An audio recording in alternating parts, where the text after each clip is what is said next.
Hey guys, welcome to Girl Meets Green. My name's Norma, your host or whatever. And as you can see by the title, we are talking Perfect Match. Today we're talking episodes 1 through 4. I got a lot to say. I've already seen them all, but it's okay. We're gonna pretend like we haven't. We're gonna pretend like we've only seen 1 through 4. If you're interested in knowing why I'm so late to the party, it took me so long to get this out here, feel free to go check out my little pregnancy update on La Vida Norma, my like, I guess, personal channel or whatever you want to call it. First things first is like my initial thoughts is this is dumb. Obviously no one's here. No one's actually here for love. Everyone's just here to play the game and win. But I will say, I felt like there were two type of people in this game, neither of which were people looking for love primarily, right? You have the people there that are like there to win, but are like open to finding love. So they're kind of almost at a 50-50. I'd say they're like a 60-40-ish of it, you know, like where they do want to find love, but it's like they're also there for the competition.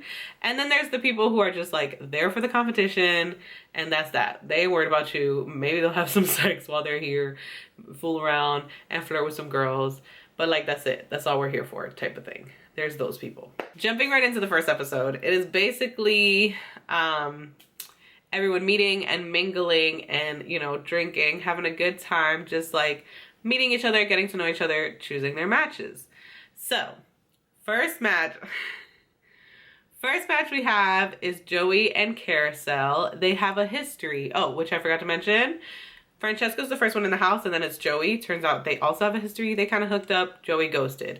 Similarly, he did this to Carousel too, but he was more of like, you know, I want to marry you and da-da-da, like selling her dreams, but just sleeping with her and that's it. So our first matchup is Joey and Carousel. Joey is basically trying to convince Carousel that he is now ready for that something serious. It made me a little sad, I'm not gonna lie.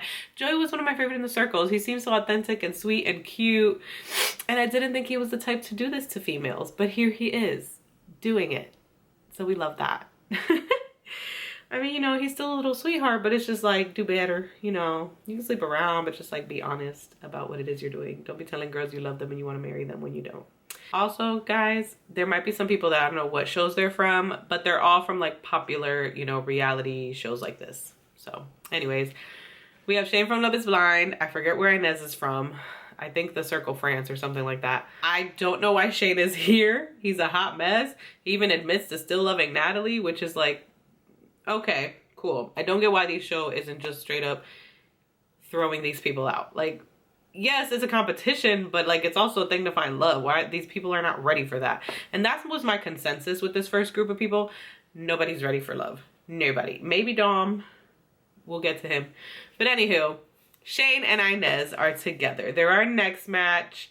They seem to be vibing and giggling and laughing and just having fun, so that's good for them. Then we have Dom and Francesca.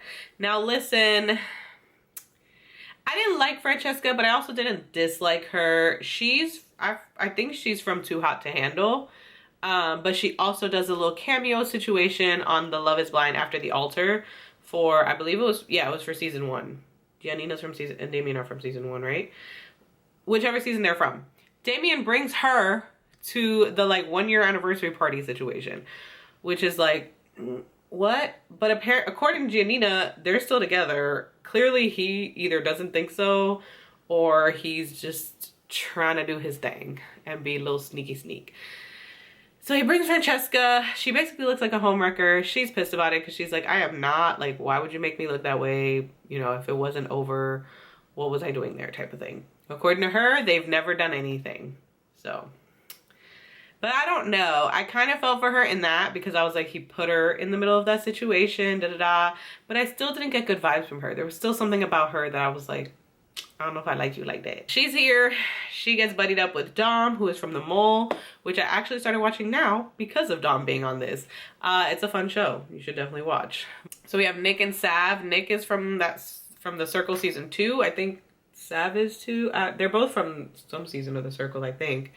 They decide to partner up strategically. They don't like each other. They're not into each other, but they're like, we can partner up. We can win challenges. We can bring people in and out for us, yada, yada, yada. So that's what they're doing.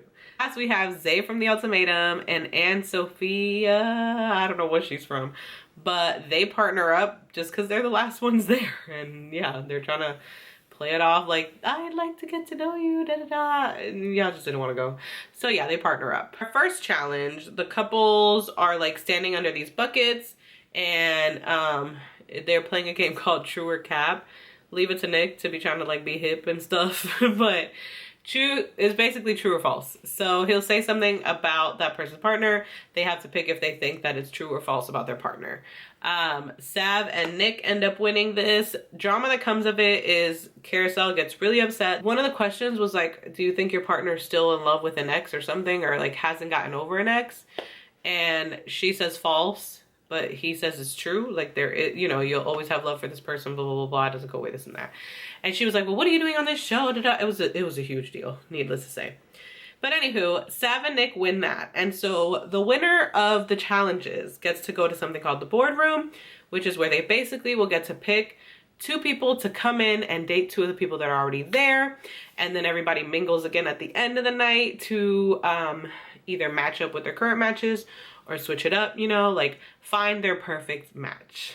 Sav and Nick decide to match up Carousel with this guy Chase who comes in. We will talk about Chase. Then they bring in Calvin to go on a date with Anne Sophie. So that's how episode 1 ends. We're jumping in episode 2. They're going on, everybody goes on their dates. Chase is trying to act like, you know, he's really feeling him some Carousel, you know, and I could really see it. And she's kind of like, I feel like, you know, she's looking for love. She's looking for love. She wants the real deal. So she's trying to tell him that. He's kind of acting like, you know, like, I mean, I'm feeling you. Like, you're, you know, like, yeah, like, I totally want to explore this with you. But also kind of trying to leave it open to, like, who else is in the house and could be in the house. You know what I mean? Honestly, I don't think Carousel was ever going to choose anyone else. I think she just wanted to, like, make Joey jealous, try to get, like, a rise out of him to, like, show that he cares for her. Because, you know, she's thinking he's in love with an ex still. He doesn't want me or whatever. And literally throughout the whole episode, Chase is, like, hitting on every single girl that's there. We have sweet little Anne Sophie, who's all excited that all the boys are trying to talk to her. But realistically, the only reason they are is because the women are who are choosing who stays tonight. So, like, you know, she's like, ooh, like everyone wants some Anne Sophie. And I was just like, no, baby, it's just they don't want to go home. I'm sorry. She's a beautiful girl. I'm not saying there's anything wrong with her, but like that's why they were acting like that. It wasn't because they were into her, you know? Like all the matches are the same except Anne Sophie matches with Chase, which sends Zay home, and then Calvin, who was the newcomer, did not get picked by anyone, and he is very upset about it in his 3-piece suit without his suit jacket situation going on. Sir, you're like at a beach resorty place. Chill out, okay? Doing too much. The next challenge is a kissing challenge. Everyone's blindfolded and has like headphone thingies on, and they all kiss each other and then they all rate each other. I'm just gonna give you kind of the highlights, the things that like were significant in terms of like who kissed who and what they gave each other for scores. Because it was a very, very long, like, I don't know, like him going through who kissed and what scores, and it was a little bit long. He could have shortened it to this basically. So we have Dom and Fran who are partnered up. They did not give each other 10s. Fran gave him an 8. I think he gave her a 9 or something. Yeah, so they're not happy that they didn't give each other 10s. Francesca's like, it should be a 10, it should feel like a 10, blah blah blah. Chase, of course, gives Carousel a 1. I think he was just salty that she didn't choose him or something. Like he was, clearly there was something going on. We do find out later, but we'll leave it at that. Dom actually gave Inez a 10, and I believe Inez gave him a 9. And they both mentioned that the kiss felt like safe, comfortable, and flirty. Like it was basically like a great kiss. And I'm just like, because y'all two need to be vibing. But we have Dom, who is like loyal to the core. Like, and I wish he would focus more on like what the connection actually is. And like, I picked this person, so I'm loyal to them no matter what. Because like, just know, and obviously we'll see why he should have just not been doing that. At least not with the person he chose. And I believe Inez gives Shane a 10 too, which makes him super happy because they're partners and all that, you know, so he did good. It's not confirmed till later, but Anne and Chase give each other 10s, and with him giving her, I think he gave Sav like a 3 because she pushed him off of her during the kiss. So I think he was just salty his little ego was hurt, which it has to be that. But anywho, Yeah, so he rigs the game, and that's how they are able to win the challenge. Episode 2 ends with Sav talking about Fran playing Dom, and essentially we're getting that she wants her some Dom. Moving on to episode 3, so we have Aunt Sophie and Chase who have won the challenge and will be picking who goes on dates. So they pick Nick to go on a date with Izzy. I don't know where she's from. She kind of gives me Spice Girl vibes. And Chase sets himself up with Georgia Peach. She's Sarah Keir. I don't know where she's from. Maybe Too Hot to Handle, I'm assuming. But anywho, yeah, I'm pretty sure Too Hot to Handle. So those are two people going on dates. They go on dates. They're very interesting, very fun. The other thing we have in this episode is Sav trying to get Dom to choose her instead. He tells Fran, he's like, you know, I would never. Francesca's being all dramatic and extra about it, trying to tell Sav off. Like, ma'am, that's what you're on this show for. Like, if she feels like it could be a connection to her, I think it's okay if she goes and tells him. Like, you're gonna be all right. But she's pissed off about it, I guess, for whatever reason. Clearly, as Sav said, she felt threatened by her. Moving right along to episode 4, we're continuing the mingling of everyone trying to figure it out. And basically, Nick is into Izzy and Inez, and so this weird wife swap situation happens. Nick matches with Inez, Shane matches with Izzy because Nick wants to see about his connection with Inez, but is also still interested in Izzy, so he doesn't want her to go home. So that's how he gets her to stay, is by having Shane choose her. Which obviously Inez is like, that shiz night was not romantic, it was weird, like I feel gross about it, and so she just wasn't feeling the vibes. Chase, of course, matches with Georgia. Georgia's all play, you know, everyone's trying to tell her, like, do not pick that man. But she's about it. She picks that man. She picks Chase. Then we have the other, you know, Fran and Dom, and Joey and Carousel. So those are our matches. The next challenge is just like a combination of stuff where they're basically trying to do better than like another couple. So like one of the things is they have to do push-ups with the girl on their back, and how many can they do, blah, blah, blah. Fran and Dom win that one. They also win a geography thing of like labeling all the countries or whatever, and some tying knot situation. Like they had to untie knots and get like the loops around the girl or whatever. But anyways, point is, Fran and Dom have won this challenge. They go to the boardroom. They pick Bartise for Inez because they feel like she just needs someone new in there. Which, like, Bartise, why? What, are you kidding me? Is this a joke? It's just a no. It's just a no from me, dog. It's a no from me. Anyways, then Francesca decides to put herself on a date with Damien. Dom's crushed. Also really delusional because, like, that girl don't want you. Like, how do you not see it? Savannah tried to warn you. Listen, see, we was all ready to jump down her throat.